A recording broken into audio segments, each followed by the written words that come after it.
inclined to believe that it's of an extraterrestrial origin. But because of the ridicule which was heaped upon us and the great amount of censure, he considered it much better for the safety of his own skin and the safety of his own reputation to remain incognito.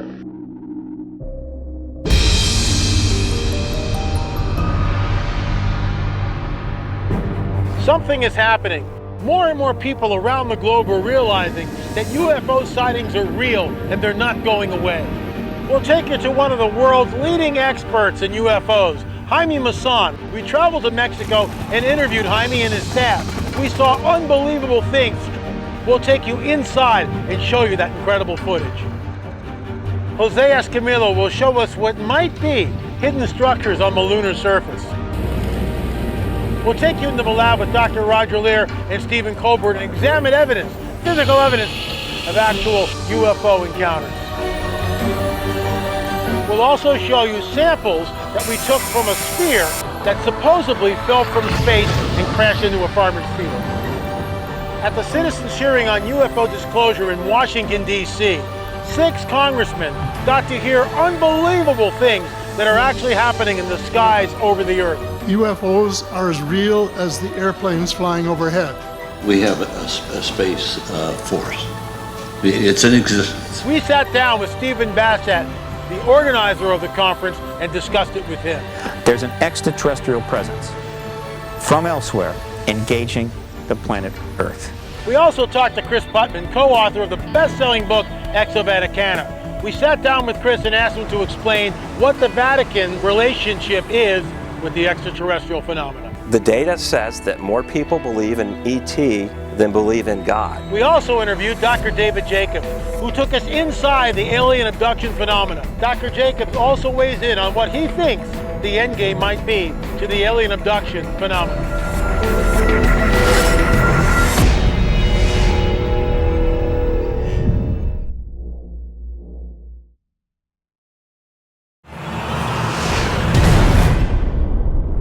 If you don't believe UFOs are real, you will after watching what we're about to show you in the next few minutes. The facts are in, and UFOs are being seen all over the world. Not just the traditional silver disc, but all sizes and shapes. There has been an upsurge in the number of sightings worldwide. Since April 2013, there have been 900 to 1,000 UFO sightings reported every month. Colorful snake-like structures like this are routinely seen over Mexico at high altitudes. Other times, strange floating objects appear that seem to be able to change their shape. Cigar-shaped objects like this one have been seen all over the world, and some of them are huge. UFOs seem to have the ability to levitate without sound and with little to no effort. Yet the traditional silver disc is still around. These ships are photographed hanging low over the cities of the world. Sometimes there are so many objects coming out of the UFOs that some believe they may be depositing drones to spy on us. Hundreds of these spherical orbs have been seen overhead.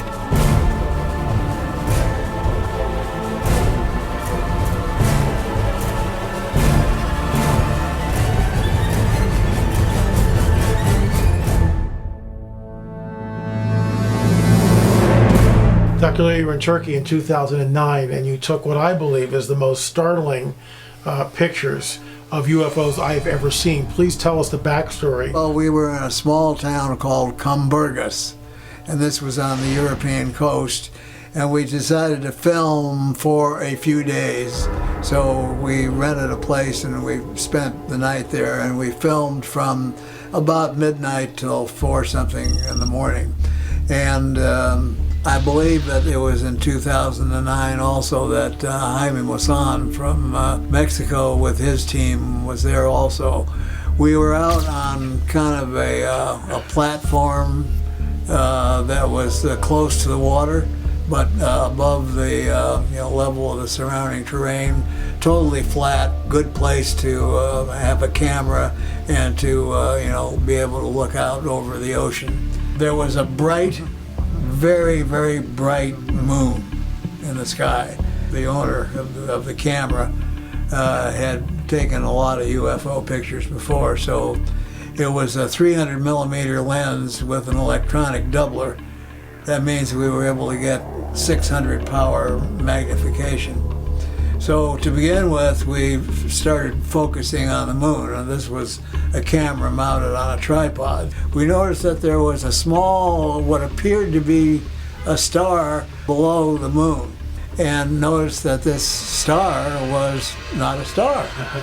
And we got really tight and close on the craft, and what we saw was absolutely mind-blowing, because it was the front of what appeared to be a disk, and 3 portals were apparent because they were lit from the light coming from the inside of the craft, whereas the craft itself was being lit by the moon. So in each portal you could actually see beings, and some of them was the typical black-eyed grays, but there were other beings that were there also. So in this central port you saw several beings, and then there was one on each side. Now we filmed that with a dog that was on the beach, who was just barking his head off because he was seeing the craft. He wasn't barking at the moon, and there was nothing else going on. So as long as we were filming, this dog was barking until we finally got the dog off the beach. But it lasted for quite some time. I don't remember the exact 4 or 5 hours at least. Yeah, it was enough to actually see the craft change position. It turned, and then when it turned, we could see that it was not a saucer at all, but more of a boomerang-shaped craft that, you know, had sort of an oblong aft end to it. And then it would change back to the central position and move slightly to the other position. The footage, first of all, was given to the University of Istanbul, which is a government-run university. And the result of the analysis was that this was a real documented sighting of a UFO craft, was not photoshopped, and the film was, or the video was not tampered with in any way, shape, or fashion. We wanted to get to the bottom of where most UFO sightings occur regularly, and that is Mexico. To do that, LA, our resident expert, Richard Shaw, director, and Steve Colbert, the chief scientist at ANS Research, were invited to meet with Jaime Maussan, who has a television show in Mexico City. With 4 million viewers, Jaime's show about UFOs is the longest-running ongoing broadcast series in the world that focuses on UFOs. Jaime has a large staff that does nothing but investigate the phenomena. They also are equipped to shoot UFOs and know where to go to look for them. People from all over the world routinely send their footage to Jaime. It seems like the Mexico government isn't afraid to look at the UFO phenomena. Where back in the United States, there's no way they release any of this stuff to the public, and when they do, they always kind of joke it up and yuck it up and make fun of the phenomena. Where here, there's real research going on. Well, I think the influence of television in this subject has really somehow affected the way the government looks at this phenomenon. I mean, we have presented so many evidences here. I mean, when the media really works as it should, and we are doing that to make this media work and inform people of what is happening, not just in Mexico, but around the world. You just showed us a video of the Popocatépetl volcano where the UFO comes in front of the volcano, makes a right turn, and then descends into the volcano. At least appears like it descends. This is ongoing. This has been happening for years. Why do you think this is happening now? I don't know. We found out in 1992, 91, 92, that this activity was very intense close to the Popocatépetl. And this happened when the volcano became active. When the volcano goes down and the activity is low, we don't have reports, we don't have sightings. We even know that the volcano is going to become active when people start calling us or sending us videos, and we know something is going to happen there, and never fails. Back in 2004, I was called by the Secretary of Defense in Mexico to watch a video. A military airplane using a FLIR camera recorded 11 lights around the airplane. The military didn't know what they were. They used a FLIR camera to record these. This camera was provided by the government of the US. Both governments want to stop drugs. They called me and asked me to find out, and I said, well, this is unknown. This is an unknown object. I don't know what they are. Well, they gave me the video. The Secretary of Defense told me if somebody asked me who had given me this video, I should say that the Secretary of Defense. I think was very brave from him to do this. So. Yes, absolutely. And I presented in a press conference, and every single media went to that press conference, and that night, this video was presented everywhere in the world. So we have squadrons of UFOs, which are small. Now in Russia, we're seeing motherships. Tell us about that. Well, we see groups of lights, and sometimes you can see objects going away from this group of lights or going inside the group of lights. It's something that we don't know how to call it. Then we call it motherships because they come and go continuously. Jaime, we learned recently that a sphere apparently exploded in a field, and when it did so, it killed a cow. And apparently you have that sphere. Tell us about that. Well, the story is this. On the 30th of December 1994, at 7 o'clock in the morning, somebody heard a noise in the sky, and they looked, and an object was falling and was making a noise, you know, like hissing. And then when it struck the earth, the explosion killed a cow that was 100 yards away. Oh my gosh. I would think it weighs 20 or 30 pounds.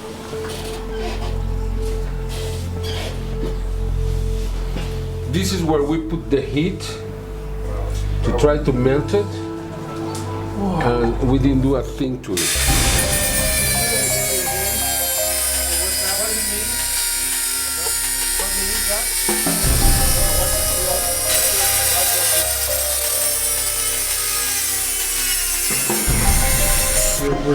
This is it.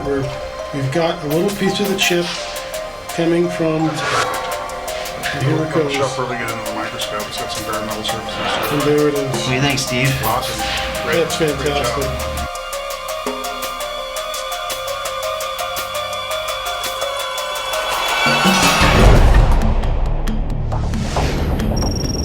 Back from Mexico, both interior and exterior samples now cut from the sphere.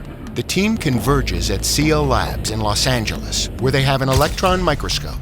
The sample goes in, and the chamber is pumped down to a high vacuum.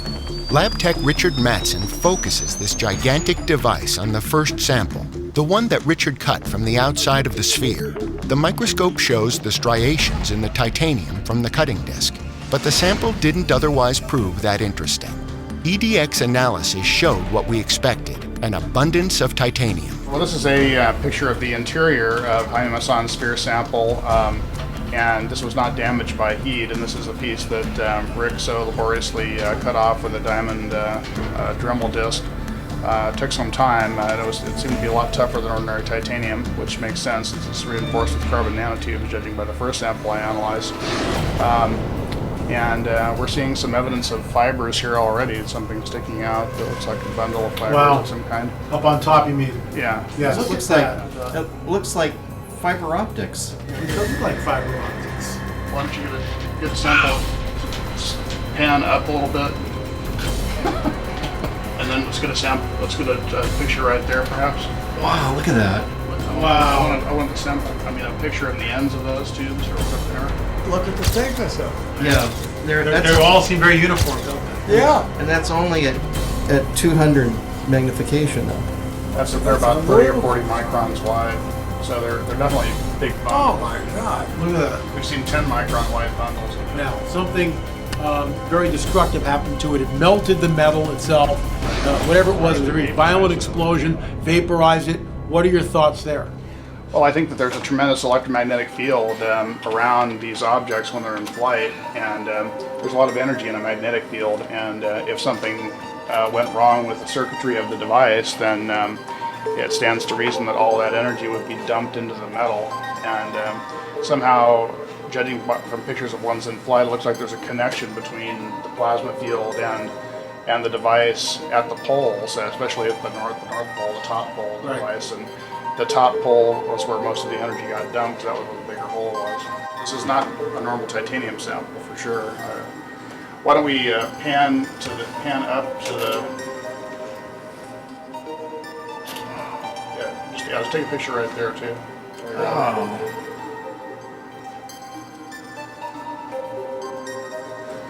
We know there are satellites and projects that have taken spheres up there, but nothing like this. The AIAA created a report showing several types of hydrazine tanks, spherical in shape, used in the construction of space vehicles. In the usage column on describing one of these, it refers to an overwrap of resin-impregnated fiber. Could these be the fibers we saw under the microscope? Several other media releases recently published photos of similar spheres found all over the world. One even stated that the rocket fuel tank theory was the answer. However, this doesn't necessarily mean that Jaime's sphere fits the same description, since it is a different size and weight. A university in Mexico analyzed it, and they couldn't find the origin of this. They also said that this was unknown to them. I believe everything with this sphere is pointing to that the source is not from this planet. The reason I think it's alien is because there's a whole network of these things surveilling the entire world. Jaime's photographed them docking in and out of these snake-like craft that are so high up that you can't see them from the ground, and being scattered by other UFOs. So as Roger pointed out, Roger, as you were saying, why would you, in '94, why would you make a fuel tank that had this type of structure? What would you need it for? What would you need it for? Dr. Lear, we have a piece of drywall that came from a site where someone was abducted. First we did an external examination of the property, and we found some bizarre magnetic field readings on the Gauss meter.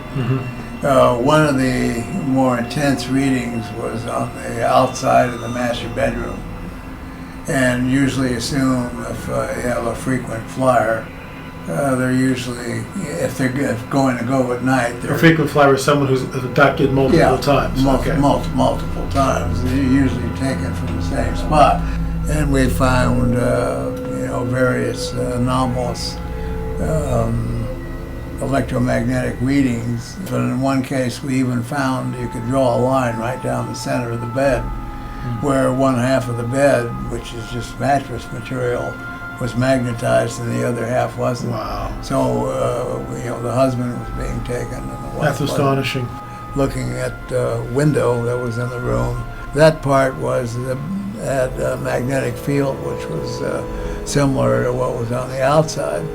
So the very next thing we did was we shut the lights off in the room, and we used an ultraviolet light, and lo and behold, there were two little handprints right in that spot where we found that dense electromagnetic field on the wall. And these were two little four-fingered handprints.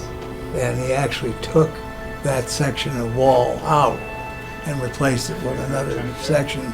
So that's what we have here in the lab today, this fluorescent material, which is impregnated onto a piece of painted wallboard.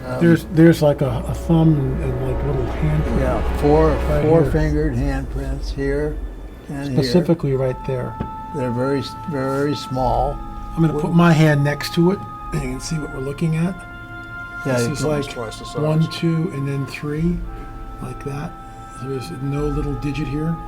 And that would be, you can see how small it is, like a child's handprint. Yeah, very small, childlike handprint. The gray aliens seem to have a liquid on their skin that fluoresces under ultraviolet light. This color is yellow-green color. Yes, and many of the people who have been taken aboard a ship that are handed a child this same fluorescent stain will come off on their arm.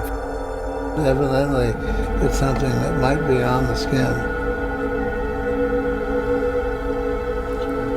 Now let's get a sample of one of these. Well, I was hoping for some really exotic elements that would be like a smoking gun. That was Right, something you right, something. For the human contamination, you'd get the chlorine and potassium along with.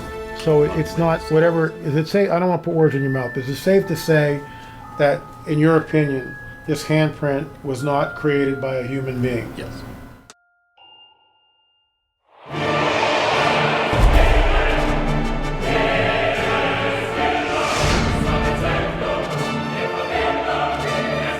Just a wide variety of opinions, but you have a high level, the demonologist for the city of Rome, a top level Monsignor Corrado Balducci, who goes on Italian television in 1998 and announces that the existence of these beings is a certainty we cannot doubt. Non si può più pensare è vero, non è vero, sono veri o sono falsità, ci si crede o non ci si crede, no, oramai ci sono varie considerazioni che fanno dire con certezza che l'esistenza di questi esseri c'è. Non si può dubitare. Just a typical UFO crowd. He would speak at these conferences and say that he was the representative to the Holy Mother Church of the Star Peoples. So, I mean, he was very unambiguous about his belief in them and that it was his job to be the liaison to the hierarchy of the Catholic Church. So if you just based your opinion on him, you would think they were head over heels believing in it and maybe even in contact with them. I became very good friend of Balducci. Wow, okay. I went to his house, Wow. and he told me two very important things. He told me John Paul II tell everyone around him that when Corrado Balducci was on television, he should know that because he would stop anything to watch Balducci. And that gave him so much power inside the Vatican. And that is why he was able to move freely, because everybody knew that the Pope, John Paul II, was in favor of this phenomenon to speak openly about it. He's the exorcist for the Diocese of Rome. He's a top-level demonologist. Monsignor is a title that has to be bestowed by the Pope. Pope John Paul made him a Monsignor. So he's a demonologist. He's the exorcist for the city of Rome, basically. He actually said that the alien contactee phenomenon is not demonic. It's not a case of entity attachment. And this is pretty much a direct quote. In March 2006, I went to his house and I asked, okay, there is a year that has passed since the death of John Paul II. What is happening with the new Pope, with Benedict XVI? Mm-hmm. And he told me, you have to look carefully, because if by November the 30th, 2006, you see a change of the figure of Christ as a God of the earth to a God of the universe, we are in good track, Jaime. He told me that it happened. The figure of Christ was changed from an earthly God to a universal God. And you have to remember that in May 2008, then Jose Gabriel Funes, who was the astronomer of the Vatican, proclaimed that extraterrestrials were our brothers. But then you have, say, Guy Cosmonalgo, one of the Jesuit astronomers who works for the VORG, the Vatican Observatory Research Group. Now, he would be very skeptical about his opinion. And he's also the same guy that has given interviews saying he would baptize an ET, no matter how many tentacles it has. In October 2009, again in a congress inside the Vatican, in an astronomical congress, Jose Gabriel Funes, in the presence of Benedict XVI, talked again about the extraterrestrials are as our brothers. Then it was confirmed with the presence of the Pope there. Then we knew that Benedict XVI also was in favor of accepting this new reality. Okay, the extraterrestrials there, you have to remember, not here. The church is not saying they are extraterrestrials amongst us. Okay. They are there. They are in different planets. Okay, but it's the first step to accept them that they were able to come here. When we talk about the UFO phenomenon and the sorts of reports that we have associated with extraterrestrials allegedly visiting Earth now, you know, we have all these abduction accounts, we have the contactee accounts, the UFO sightings. I don't believe that these are from other worlds. Now, could God have possibly created? So what's your position with that? If they're not extraterrestrial, then how would you categorize them? That these are demonic, fallen angel type interdimensional beings, interdimensional spiritual beings. You know, it's hard to categorize them precisely. Are they fallen angels? Are they demons? And Jacques Vallée held to that position. Well, he absolutely believed that they're interdimensional. He has what he calls the control grid hypothesis, and what he's talking about is that these sightings all tend to seem to focus on molding the belief structures of human society. Chris's new book, fabulous book, Ex Vaticana, co-authored with Tom Horn, discussed the idea that the Vatican is ready to embrace an alien savior, which is just incredible. Speak to that, Chuck. The Vatican is not even shy about admitting that they are actually preparing anticipating receiving an alien visitor. What amazes me is not just that it's happening, but it's not something that is secret behind the curtain, so to speak. They're being quite open about it. And so that alone should cause us to stop and recalibrate some things. And so it's clear as you watch what they are doing, as you start watching the expectations. There's a strange guy that shows up in the literature that we call the Antichrist. It's a tragic label because the only guy that uses that term is John, and he uses it in a totally different way. But it has become the label that we put on this coming leader. My perspective is looking at the ancient text and the prophecies, you know, that Jesus of Nazareth delivered, that I see, you know, in the Apocalypse written by the Apostle John. And, you know, there's a philosophy of history that runs through those texts. And, it kind of tells me what I should be looking for and what I should expect. Now, I don't see anything about benevolent space brothers coming to help me in my spiritual evolution in those predictions, but I do see a prediction of a deception that's unprecedented, that leads the whole world astray. Right. So I'm not saying, my religious belief structure, doesn't mention these beings, therefore they don't exist. That's not my argument. It's not an argument from silence. It's an argument from, what I do believe. And what I do believe tells me to expect this deceptive phenomenon to happen. I think that this alien mythos that's predominant in the culture offers the most explanatory scope for how that could happen. And so I think it's a live possibility. I think it's likely.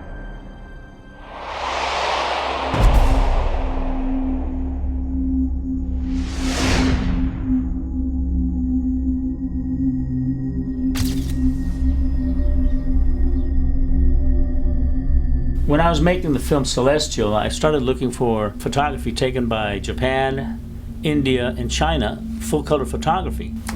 India, there's nothing available. If it is, it's in black and white. But China, when they first came back after doing a reconnaissance of the moon and filming it, just like the Clementine mission, they had a major press conference where the Chinese scientists of the space agency stood in front of a tapestry of the map of the moon and the north and south poles. As you can see, this is full color photography. However, when they released the same image to the public, this is what the public saw. It's gray. So they continue to perpetuate the lie that the moon is black and white or gray. In 1969, Life magazine printed NASA pictures from both the Apollo 10 and 11 moon missions. In these photos, taken nearly 45 years ago, we can see the moon's true color. The surface appears light tan in many of the pictures. This is not yellowing of the paper, since white objects still appear white. This is from Apollo 17, right. The last mission made to the moon, and it was December 1972. It was published the way it looks right now. It was a full color photo. So here's what it really looks like.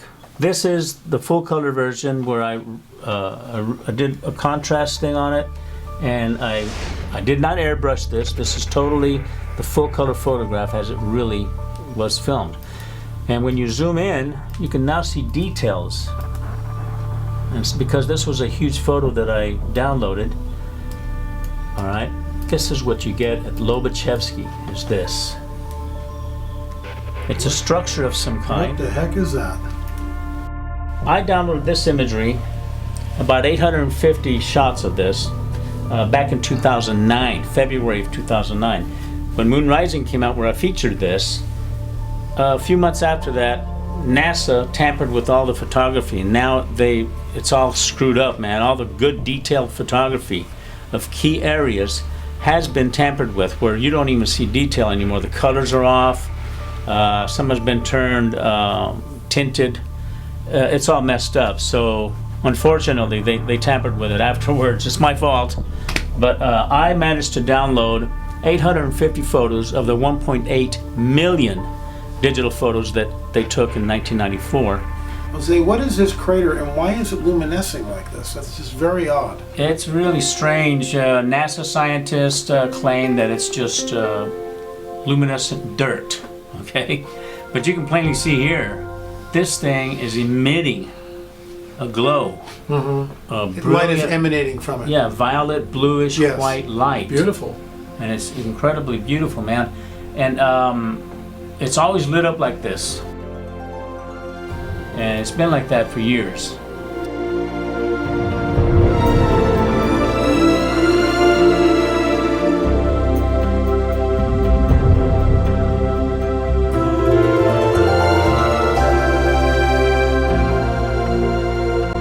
It seems to be luminescent. It seems to be giving off light, not reflecting light. Yeah. And it's bluish in color. What are your thoughts? It's a crater called Aristarchus. Mm-hmm. It's a Greek name.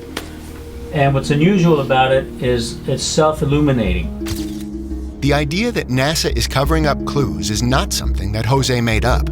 In this panoramic photo of the moon taken from Apollo 15, we can see some sloppy Photoshop work, blacking out the shadows on one side of the lunar landscape. What is it we're not supposed to see?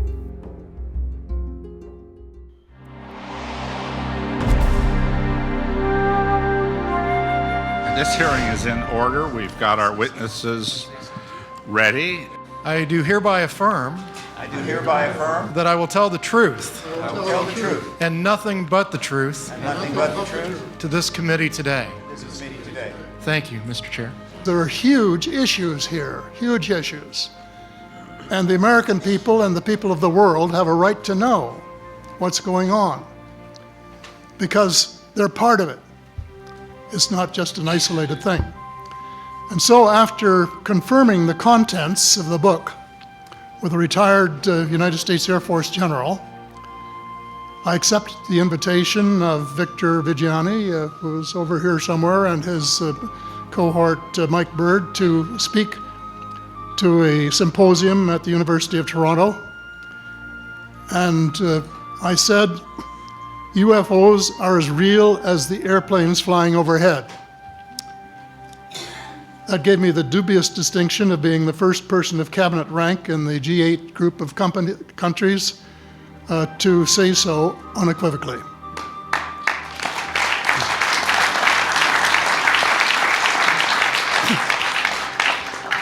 Since then, I've learned a lot from many sources, including a number of the fantastic witnesses that we have heard these last 4 days. They were so outstanding, I was just really blown away with them, the amount of information that was available. And I appreciate every single one of them. I, with my surgical team of medical specialists, performed 16 surgeries for the removal of foreign objects from those individuals who allege alien abduction. The individuals involved in this study all presented with no noted portal of entry for any of the objects that were removed. There was no visible scar formation, and there was no interruption of the integrity of the skin, even when examination was performed with a magnifying loupe, not only examining the area involved, but a large amount of the peripheral area. We used frequencies of ultraviolet light to detect fluorescence in the area of the object. About 60% presented with positive UV light fluorescence with color ranges from pink, green to yellow. In June of 2001, President Bush came on scene on ABC News, and it was carried throughout the networks and in Popular Mechanics magazine.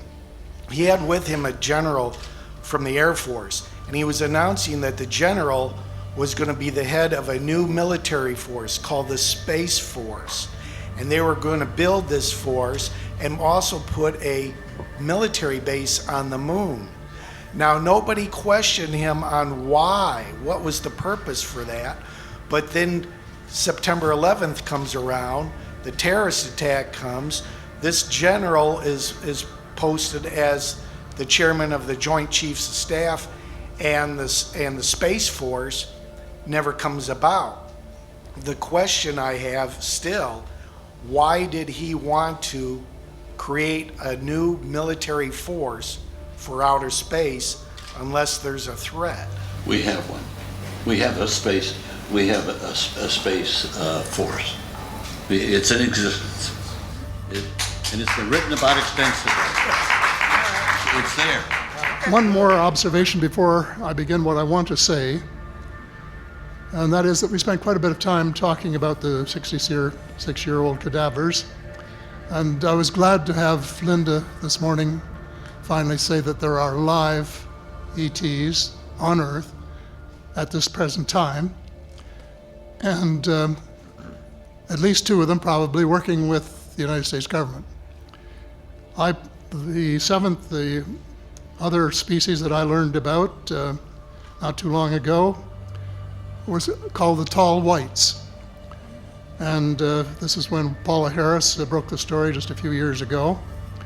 And through her good offices, I had the chance to talk for about 3 hours with former Airman Charles Hall and listen to this absolutely fascinating story of how he was working with, first of all, he was scared out of his skin, but after that, when he got to know them, how he was working with, and finally they became to trust each other and have a good working relationship with the tall whites at the gunnery range at Indian Springs in Nevada.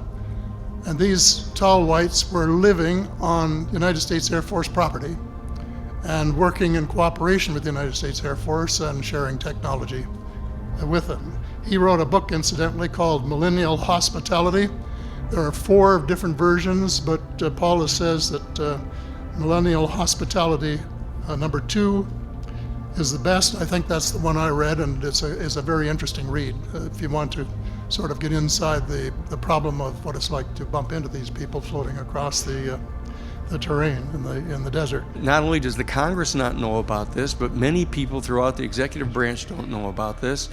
And so that this question of who is it that does know about this, or is there anybody that knows about this? And what we have heard over and over again in the testimony is that there are many pieces of evidence that indicate that this is known about, that there was an agency set up by President Truman shortly after the discovery of the crash site at Roswell in 1947 at the Majestic 12 group.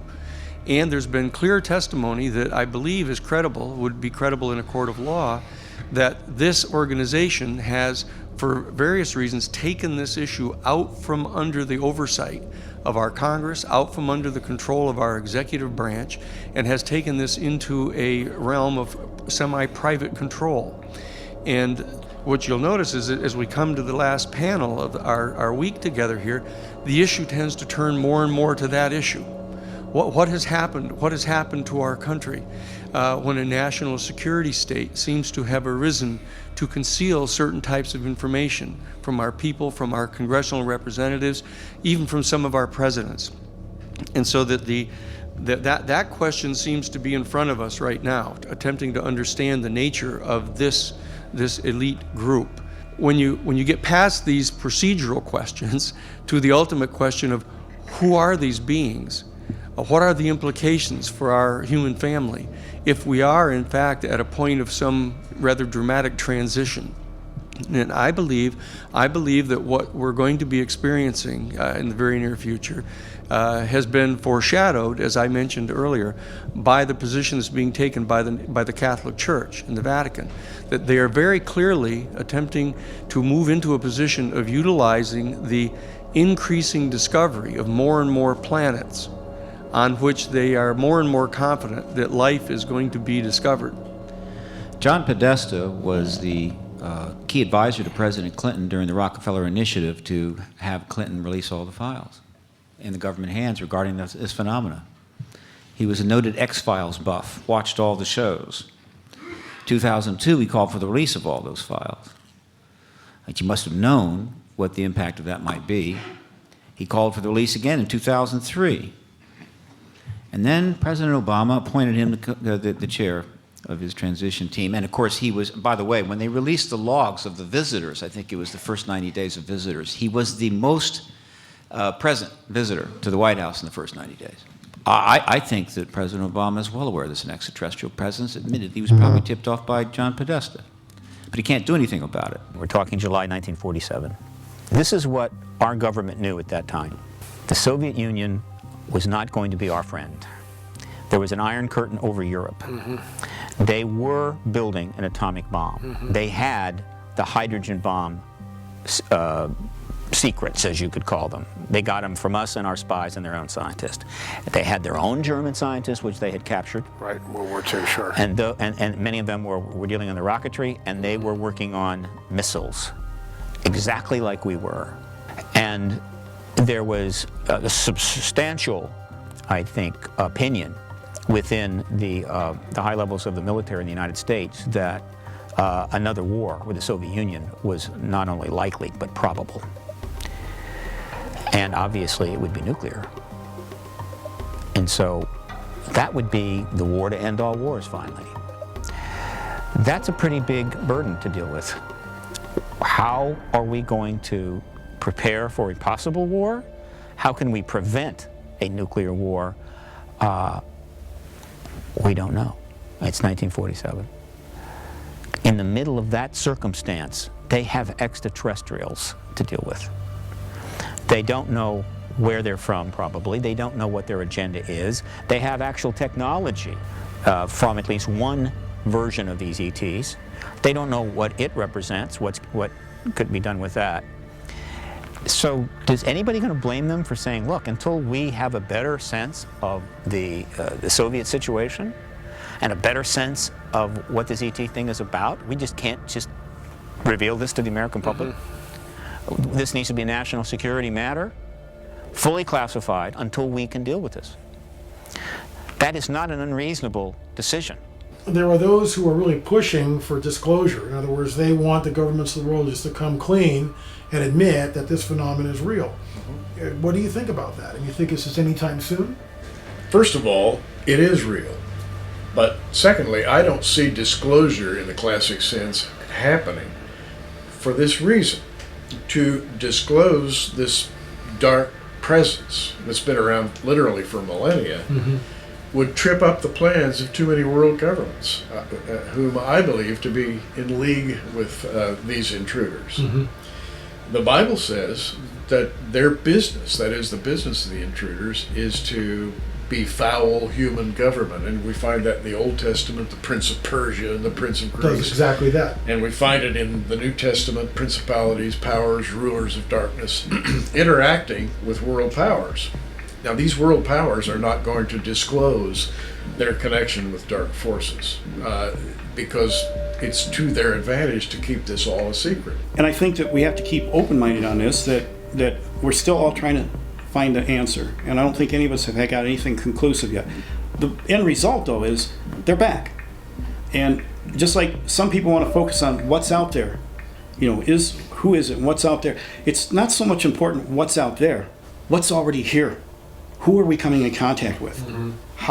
What's their agenda? What do they want from us? Is there anything so abhorrent, but yet known by a limited number of people in government, military, and intelligence? Limited could be a dozen, hundreds, even thousands. That should appropriately be withheld from the people of the world because it's just too hard to handle. Could it be that the governments of the world are sort of in over their heads? In other words, they're dealing with these entities which are so much more powerful than they are, that they've lost control of really, of everything in some way. L.A., I think there's more truth in that than probably either one of us knows. To have made a deal with the devil in the classic sense, literally, is to find oneself in a trap.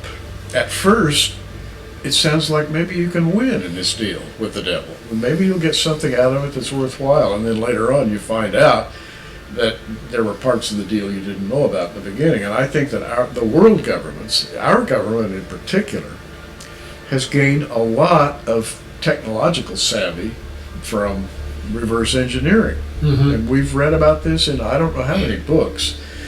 But what was the price? The price was, I think, to give up certain control on a global basis. We don't know what that control involves, but it probably involves world economies, lines of force, power, human enslavement, and ultimately, in the plan of the Antichrist, who gains his power from on high, the control of the entire population. We are seeing the groundwork laid for, official disclosure, but really a disclosure to the masses, okay? Officialdom has known about this for at least since the end of World War II. But the intensity, the density of sightings around the world situation at Powder Keg Point does tell me that we are approaching in the next year, maybe less, full disclosure of the quote-unquote alien presence, the deceivers.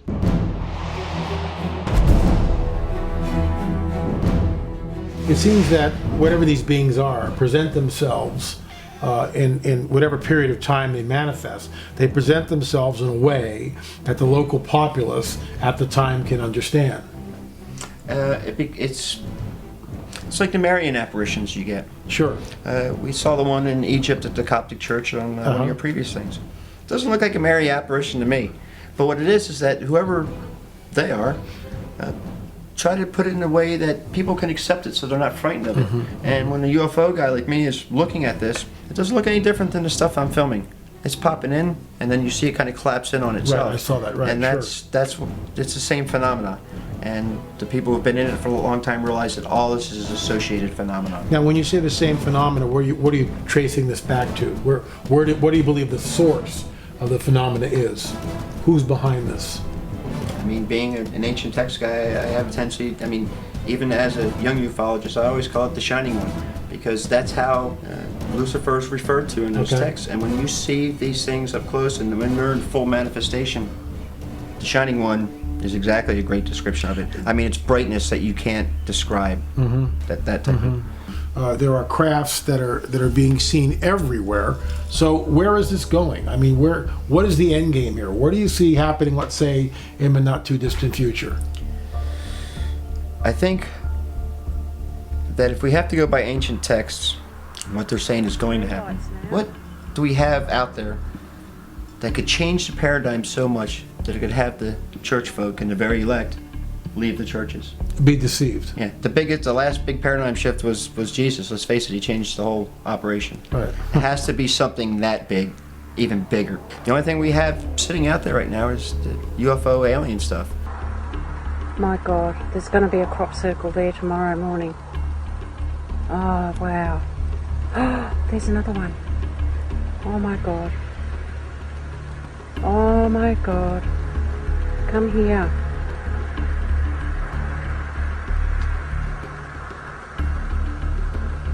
Oh, 4. Come here. So guys like me are looking to that. I mean, when you're amongst that community, you think, hey, this stuff's going to pop any second. You know, you step away from it a little bit and gain perspective. You realize it is happening, it is moving forward at a fast rate. The funny thing is, a lot of people don't realize is that the early church fathers, say 40, 60 years out of Jesus' death, were all saying somewhere around 2012, something's going to happen. So we're in those times. Something's going to pop. As far as what it is, I'm not entirely sure. Right. But I have a feeling I'll be able to pick it off as soon as it comes around, because I'll know.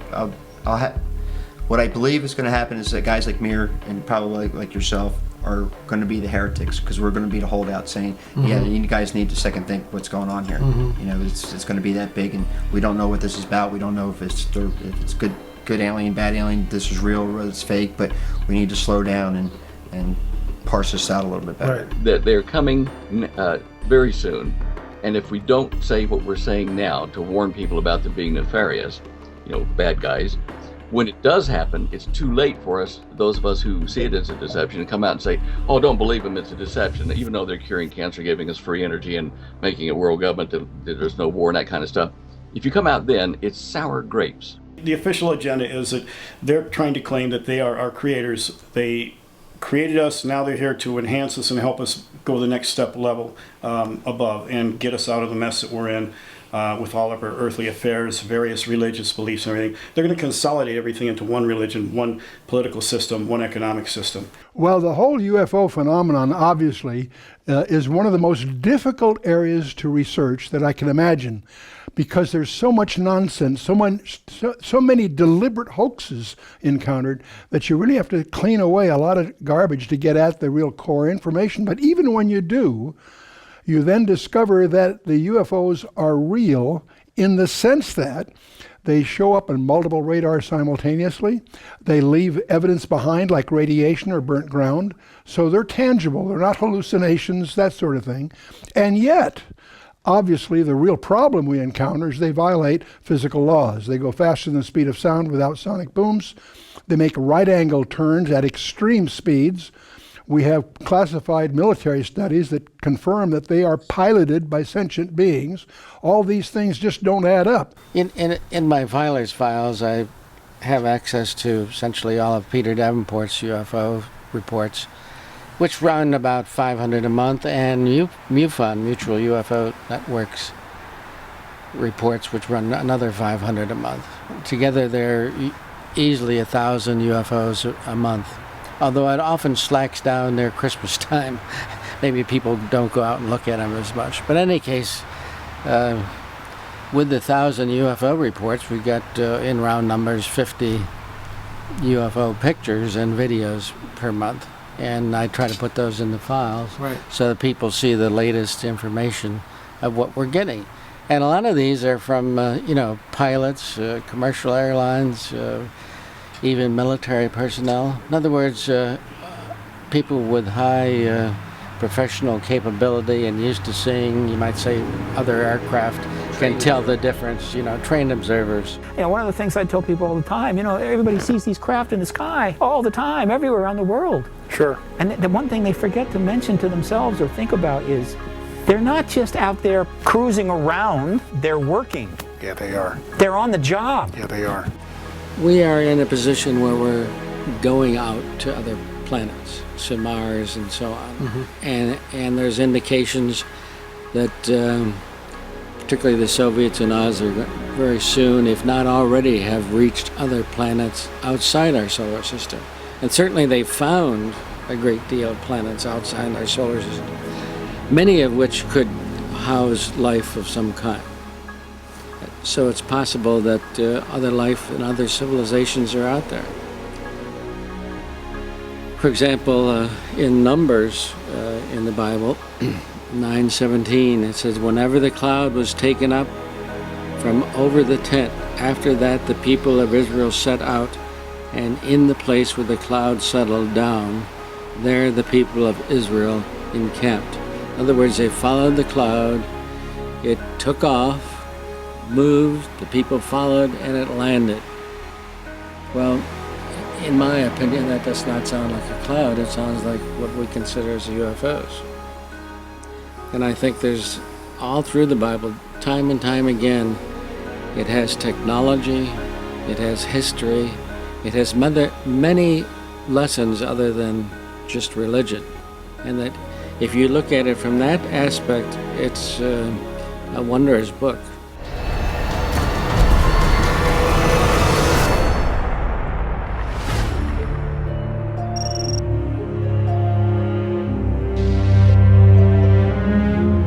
The team heads to Philadelphia, where they're about to meet with Dr. David Jacobs, foremost expert in the study of alien abductions.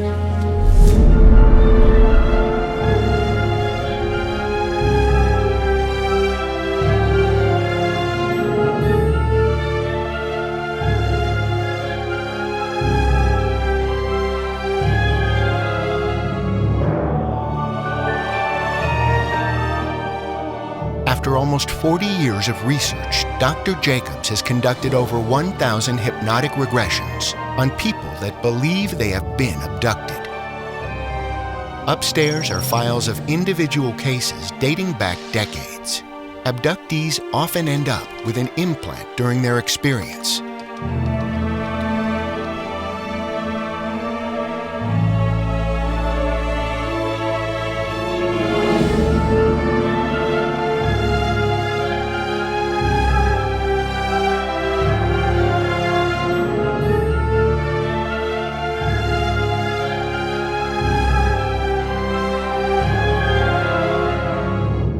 Dr. Jacobs, you've been researching the UFO/abduction, alien abduction phenomenon. What is the classic alien abduction? Just describe that to us, please. A person is taken on board a UFO, and their clothes are removed. They have a series of procedures, both physical, mental, and reproductive, that are done to them. They have tasks to perform sometimes. They are shown certain things, sometimes for reasons that we're unclear about, but there's a pattern of these. And then they are taken back to their normal environment, where they have been missing for 2 hours or 3 hours or whatever. And within seconds of being brought back, they forget what happened to them. If it's in a car, or if it's in a situation where they're doing something outside, they will have missing time experiences, that they're gone in real time. If it's at night and they're asleep and they're taken out then, sometimes they won't even know that they have been abducted, except they feel extremely tired in the morning after sleeping theoretically for 8 hours. The important thing to understand is that this can happen at virtually any time, except that there are certain parameters. People are abducted when they're missed the least. So they're not abducted during a work situation where people will be searching for them and something will be wrong. They're usually abducted at night, in the evening, when they're home watching television or driving somewhere where they'll arrive at late. A significant number of people are abducted when they're asleep, which has given rise to the sleep paralysis phenomenon. How did we know this is not sleep paralysis? Sleep paralysis adherents, advocates, don't have any knowledge of the abduction phenomenon. The abduction phenomenon goes from A to Z. There's an awful lot of things that happen. And what sleep paralysis does is it tries to identify A. I get a sense of a presence in my room. Sure. And I see a light or something like that. That's it. Then they have solved the abduction phenomenon, forgetting about B through Z that all abductees describe. And B through Z is these people are physically taken. They're physically missing from their normal environment. Right. Police have been called, search parties have been sent out, parents have searched for their children, children have searched for their parents. They're not there. They're simply not there. So the problem then becomes, how can you square sleep paralysis with the reality of it? And you can't. And why sleep paralysis people keep saying this is a mystery to me. If they would learn about the abduction phenomenon, the chances are they wouldn't keep saying that. We hear bizarre stories from abductees which defy our physical universe as we know it. We hear that they're floated through picture windows, walls. How is that possible, do you think? When I first discovered something that made no sense to me whatsoever, which was a person floating directly through a closed window. Mm-hmm. And they've also claimed that they floated through walls and through ceilings and, Sure. and so forth. When I first looked at this, I tested it. This woman said to me, "These beings are coming into the room, and I'm getting up and I'm moving towards the window, and I'm going through the window." I said, "Whoa, wait a minute. Let me back you up just a little bit. Before you go through the window, do you open the window?" A sort of direct command. Right. This is in hypnosis. I'm doing this for a reason. "Do you open the window?" She says, no, I don't open the window. I say, "Well, do these beings who are there, do they open the window?" "No, they don't open the window." I say, "Well, does the window in some way open by itself?" And they say, no, it doesn't open by itself. And she says, "I think I'm going right through the closed window." Wow. And she says to me, "Does anybody else ever report that?" Not knowing that everybody reports that. What you're looking at when people fly through windows and walls and ceilings and this and that is future physics. A man contacted Watchers with the belief that he has an implant. LA is bringing him to Dr. Roger Lear's offices for x-rays and tests. So we'll get your pictures today, and I'll take the old one that I got, and I'll take that to a radiologist. So that's the next step. And then have him, take a look and confirm that what we're seeing is there. And then he'll give me some estimate as to where it is, how close it is to the bone, approximate size. But we'll eventually wind up doing a CAT scan.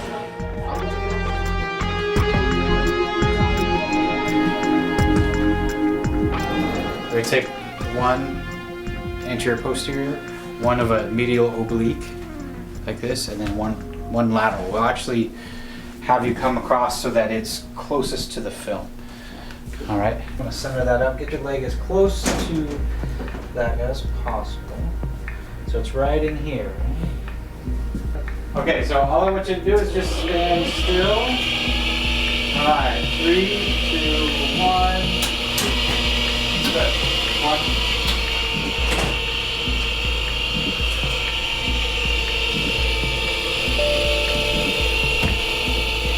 You have an object in your leg, at least it appears so far that there's something in your leg. Tell us the backstory here. Where does this thing come from? Where do you remember seeing it or feeling it, I should say? Well, nobody really knows where it came from. I was having severe knee problems one time, and I had it x-rayed. And the doctors How far back does that go? That's about 2005. Okay. And out of the blue, my legs started really hurting bad. It felt like a railroad spike being driven through my knee and my leg. That would be painful. It was put you on the floor pain. Wow. And doctors took the x-rays, and they said there was nothing wrong with my knees, but they wanted to know what was with this object in my leg, and I had no idea where it came from. So we're here today x-raying it, and maybe we can get down to where this metal object came from. Do you have any recollection in your childhood? Do you have anything what we would call missing time? In other words, did you ever see like a UFO, a ball of light? Were you knocked unconscious? Anything like that in your childhood? Shorter type alien with the oval head and the big eyes, and that's all I remember, 3 of them, and I saw them in my bedroom, and of course you're frightened, you can't move, and actually I got up and I was going to do a football tackle, and once I started to hit them, they disappeared, and that was my contact with, I believe, Greys or some kind of aliens. But living in Nevada for a number of years, I started getting involved with the UFOs and the test center and things things seemed like there might be something out there for sure. Was it the second time you went and did the football tackle and they vanished? I believe that the football tackle was originally That's the first contact, and then after that I felt like I was being raised straight up into the atmosphere, you want to call it, to a speed where I can feel nightgown being pulled. And you were totally helpless at this point? That's the only thing I remember being. Total blackout. After that, I just remember the sensation going, man, I'm really going up fast, and I felt my clothes being What pulled about back. when you awakened? I just came back, woke up that morning, and then that's all I remember. And did you ever tell anybody about this? Well, you just don't think of UFO stuff as a child. As an adult, you start putting the pieces together and you go, oh my God, this is very suspicious. What was happening? All right, let's see what we got. What did you see in this one? Right there. Now this yeah. So this is the lateral, and this is closest. I see. This would be closest Okay. to the X-ray. Where are we looking? What are we looking at? So we're talking this circular object right in the middle? Yep, right here. So when we look at it, when we peel that up, this one's really hard to see. Yeah.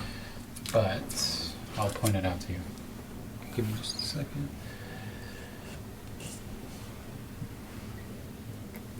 Right there. Huh.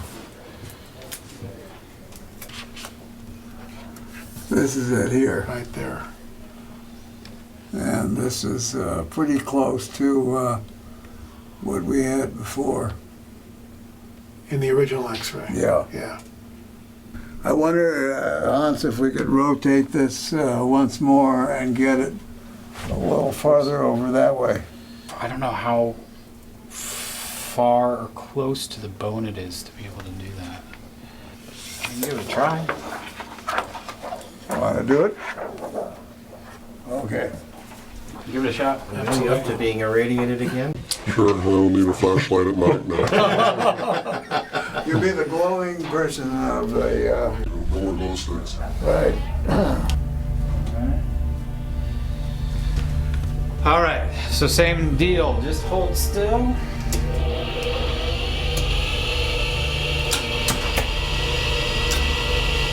Just like that. So let's see how that works. It's pretty close to the same. Wow. But it's still rotated. By the way, it's a little clearer now. Yeah. Oh, that's like right up. Clear space. Okay. Yeah, we're getting a clip on there, I think.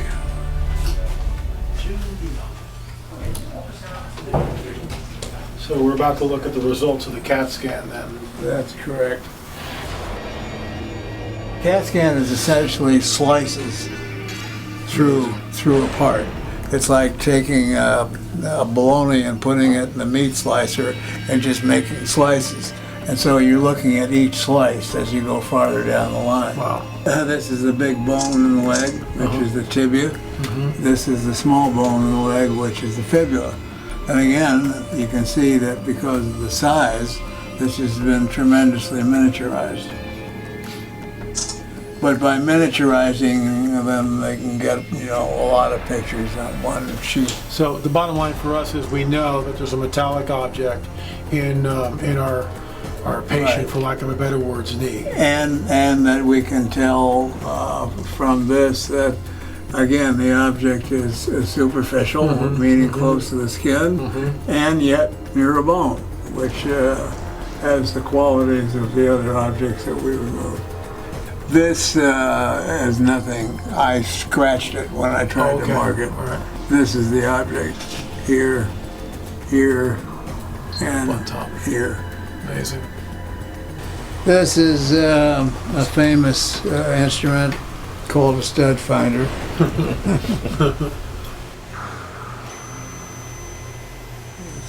Is that just picking up the density of the bone? No, see?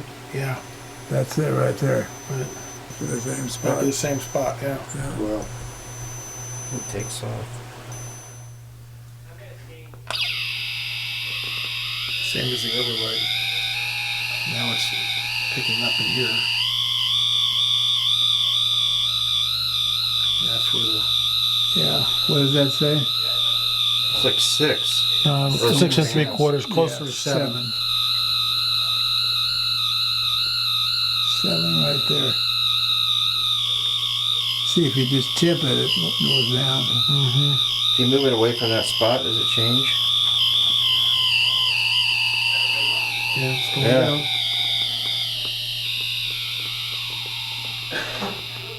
Thank you. Very interesting. This is, yeah, right here. That's That's about 9 milligauss, 10 milligauss, 10 milligauss right there. That's it, that's peaked at 10 milligauss. Well, here's a tiny object which is 6 millimeters in length, about the thickness of a pencil head, and it's putting out 7 milligauss. And here's a whole electronic camera that's putting out an with a excess battery of that's 10. fully charged. Yeah. Right. Interesting. Crazy. So now we just put the antenna close to the area of the object. So this object is giving strictly off a radio wave in the FM band. Let's hold it right about there. That's an average number. It's reading 333.38604 gigahertz. Well, I did one episode with X-Files where I was a consultant behind the scenes, and it had to do with an abductee, and someone was taken and implanted, and I gave them the correct information which they used. In this episode of X-Files, it was pretty much the real thing. I try to relieve, and we call it the PTSD, post-traumatic stress disorder, symptoms, which everyone will experience after a traumatic event. I also work with people who've had terrible accidents, car accidents and so forth, or someone who's been raped, or someone who's been sexually abused. Mm-hmm. They all suffer from these PTSD symptoms. Well, alien abduction is no different, except that we're dealing with a subject that many people, including our government, does not recognize. There's a story that's about 2,000 years old, again from ancient biblical texts, which talks about one guy sitting in jail. This is what's so cool about this stuff. He's sitting in jail. He's fettered to the wall. There's other prisoners around him. The jail cell is closed. A good guy, a good angelic being, comes through the wall. What does that sound like? Comes through the wall, right? He's not sure whether he's asleep or awake. What does that sound? I mean, that's exactly what it says. I'm not sure whether I'm asleep or awake. It's like, how many abductees that say exactly the same thing? Mm-hmm. Then he looks over and his jailmates are switched off. Then the jail cell, his chains fall off by themselves. The jail cell opens and this angelic visitor ushers him out into the hallway where the Roman soldiers are fast asleep. And for a Roman soldier to fall fast asleep during his watch, you fell on your sword the next morning. You can't do that. He takes him outside. The huge prison doors open up by themselves. They go walking out together. He just vanishes. I mean, there's so many similarities there between what we see in the abduction phenomena, which of course I believe is malevolent, and this good being coming to him and freeing him from this horrible jail cell, which again fits the paradigm that what we're looking at perhaps are highly intelligent, superpowered, and angelic beings. Some are malevolent and very evil, with incredibly evil intentions, and other are very good and benevolent. And that's where I fall in on this stuff. Now you threw more confusion in the mix. Something for me to think about, more things for me to think about.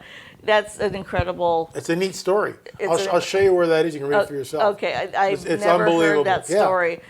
Yeah. But I have to deal with here and now. Yeah, you and do. With, the more parallels, like you say, from ancient texts, yes. and then from...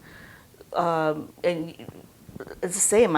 The way you feel, I'm thinking, what is going on around the world? There are some who say that this whole thing is delusionary, or some sort of an illusion, that these things really aren't happening.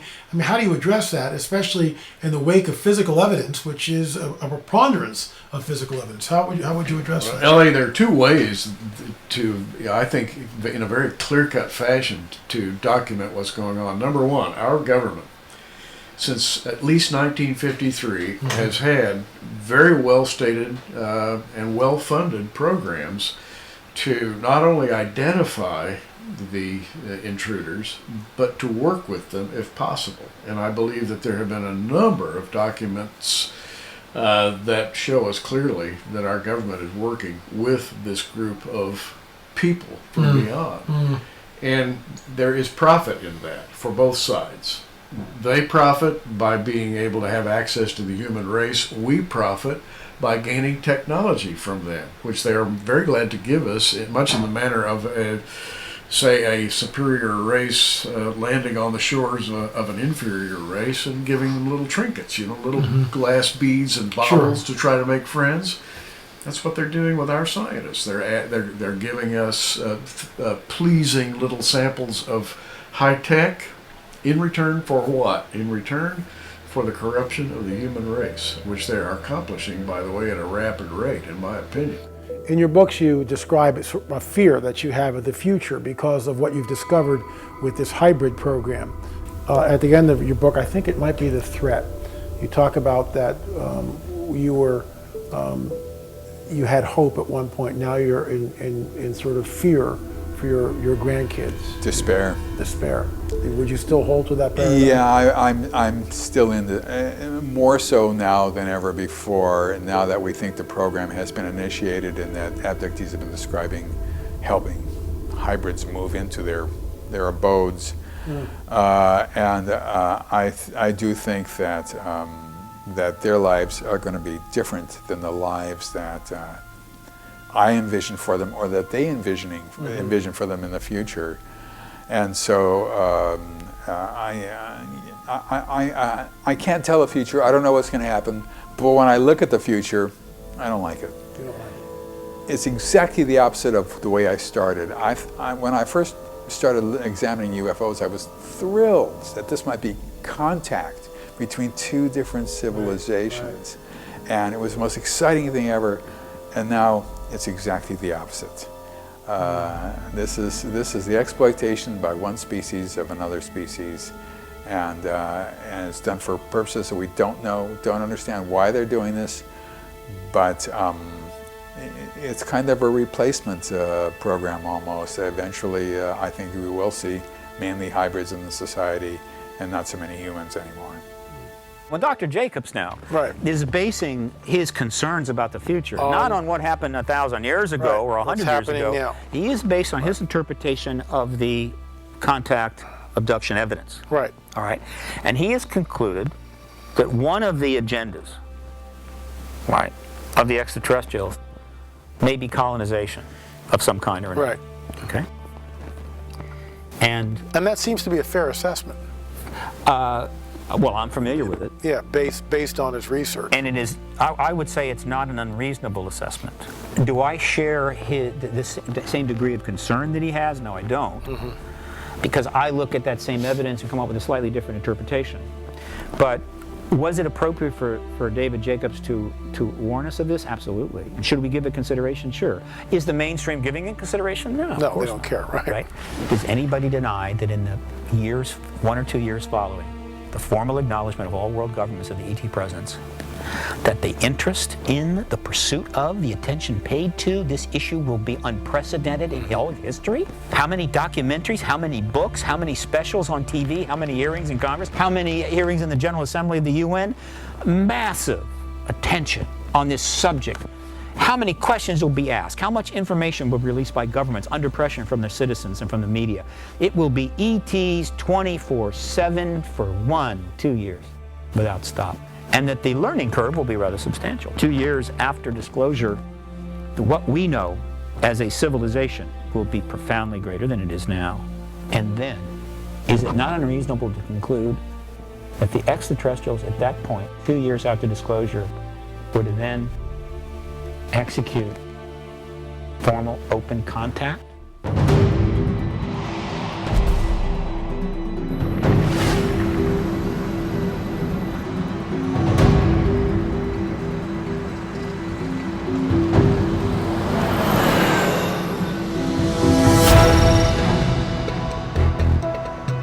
Ancient biblical texts warn us that in the last days, even the elect would be deceived if that were possible. We've heard from a variety of experts with different paradigms and different worldviews. But there's a common thread between all these men and women, and that is this. They all believe, as I do, that the UFO phenomena is real and is heading towards some sort of a climax. Dr. Jacobs looks to the future with despair. Stephen Bassett states that when ET shows up, it'll be ET 24/7, 365. Jacques Vallée, who's an author and perhaps one of the founding fathers of modern ufology, has stated in his best-selling book, Messengers of Deception, that these entities, wherever they're from and whoever they are, seem to lie and do so habitually.